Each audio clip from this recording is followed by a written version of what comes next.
What's going on, everybody?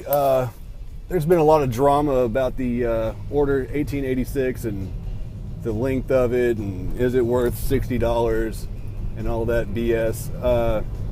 I've seen a lot of videos on it and a lot of people's opinions.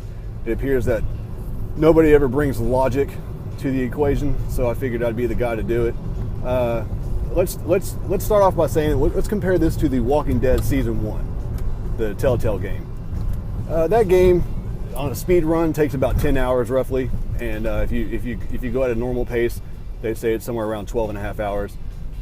So let's assume that all the rumors of the Order being completely done and finished on normal mode in 5.5 hours, right? And then 2 of those hours are cutscenes or whatever. Okay, let's go with that. The Walking Dead is what, $20 digitally when it first came out, I believe. The retail version, I want to say it was $40, but this whole video is off the cuff. Okay, I apologize. So if I fumble my words or misspeak here and there, it's due to being off the cuff. So I just felt like I needed to get this video out there. So again, I apologize. But like I said, the Walking Dead Season 1, 10 hours on speed run, 12 and a half hours normal. And I think the digital version was 20 and the retail disc version was 40 for some reason. I thought that's what it was. Either way, so you compare those two games, right? Do I think The Order will have a story that matches The Walking Dead Season 1? Honestly, I don't think so. I'd be really impressed if it was better. I don't see it being better. So let's keep that in mind. However, I do think The Order is worth $60. And the reason why I say that is because look at let's back up a little bit. Let's look at the history of The Order, and more importantly, the developer behind it, right? The developer started long ago doing portable game or PSP games and that sort of thing, but apparently they also assisted in making Uncharted 2 from the research that I've done.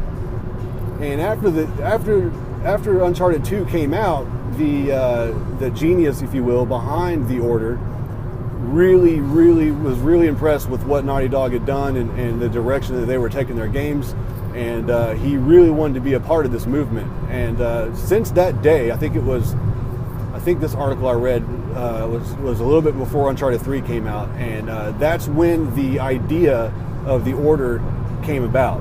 And so this guy by the name of Ryu, he started talking to his team about this idea.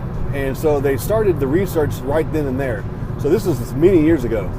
And they officially started working on the game, I think a little over 4 years ago. But the idea and the premise and the building blocks, the foundation, if you will, of The Order started long before that. And so keep that in mind. I think when this game started production, there was only 25 guys working on it. It grew to 80 once Sony really kind of gave them the backing, if you will. So for me, a lot of this stuff weighs into my purchases, right? Because I like to hear these type of stories. I like to know that smaller guys can make a big impact and make a game that is arguably the best looking game we've ever seen on console in the history of consoles. Hell, I haven't seen very many PC games, if any, that rival The Order, right? Keep in mind I haven't played the game yet, so all I've seen is what I've seen on the internet and whatnot. But so then now we're gonna dive into the game, right? So $60, is it worth it? Let's just say it's 5.5 hours. Well, you're also, the way I look at it is I'm helping a developer that truly believes in what they're doing. A, B, there is a ton of technology that went into this game. I, for one, am supporting it for the fact that this is going to be a series eventually, I'm hoping, right? If enough people buy it, then hopefully we'll see some updates to it. Maybe they can bring out co-op after the fact, like Uncharted did. Uncharted 2 did the same thing. It didn't launch with co-op, but it came with co-op later. So hopefully we can get something like that, or even just, new story versions, or play a different character or whatever, right? So I'm hoping for that, but more importantly, I want to see a sequel. Like Uncharted 1, which you can blow through in a speed run, right? You skip the cutscenes and all that, you can blow through that game. I still freaking love Uncharted 1. Uncharted 2 came out and it had multiplayer. They added multiplayer. They brought the co-op later on. So I'm hoping the same thing can happen with the Order. I'm really intrigued by this whole atmosphere and what this thing could build into be. Like maybe it could be Assassin's Creed done in a different way, if you will.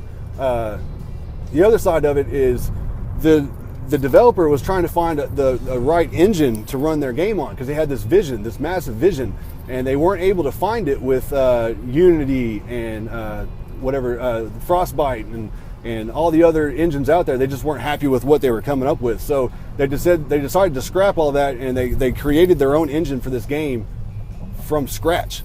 Like, to me, that's really cool. I mean, I don't know if you guys have done any research on what's going into this game, but there's a crushing thing I apologize, I'm not a very technical guy, but apparently everything in the game has got, it's like a substance. And so they give the analogy, if you drop a wooden crate off of a balcony, a one-story balcony, when it hits the ground, it won't just break. Before it breaks, it actually flexes, right? And so their engine recreates real life physics when it comes to the flexing. And if you push on your skin, it does like that. So that they have that actually in the game. They have real time cutscenes that they don't even drop a single frame rate. I think DualShockers just did a big write up on it. The QTE that everybody likes to hate on, even though it's in every fucking game, that apparently it's done when you press X, right? It actually does that in that frame that you see that X come up on the screen. Most other games that use QTE, they do it like up to 4 or 5 frames later. That's how slow the response is. So the response is real time. The shooting mechanics and all the different stuff that they're bringing to the table, the real-time rendering of the layered clothes, the layered damage that a lot of people aren't realizing this game has, layered body damage, which I, for one, and the more realistic blood and violence, the more I'm going to love the game. I mean, hell, the replay value to me is in how many times I can bash a Brit's head in a realistic way. To me, that just sounds amazing.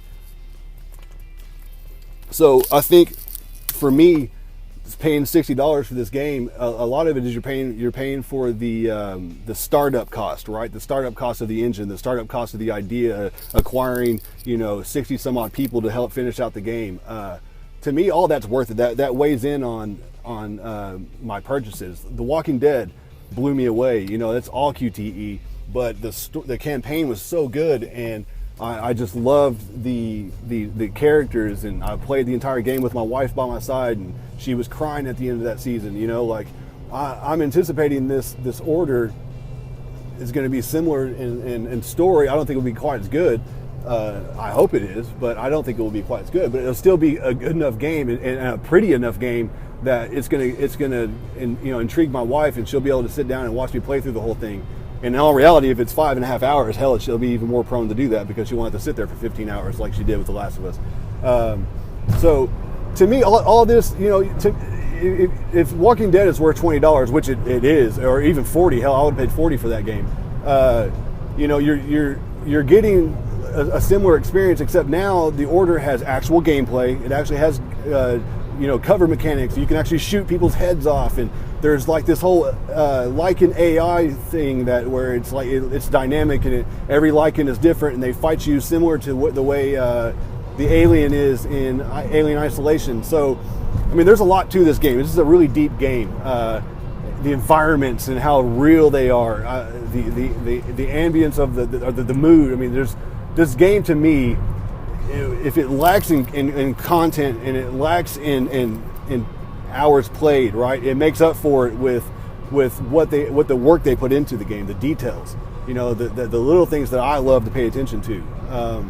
So it is what it is. I mean, I understand that a lot of people are on reserve about it, or they're not gonna buy it for whatever reason. It's too short. There's no replay value. There's blah blah blah. That's fine. And look, I'm not hating on you for it, but I just wanted to put my opinion out there. I actually have done research on this game for well over a year.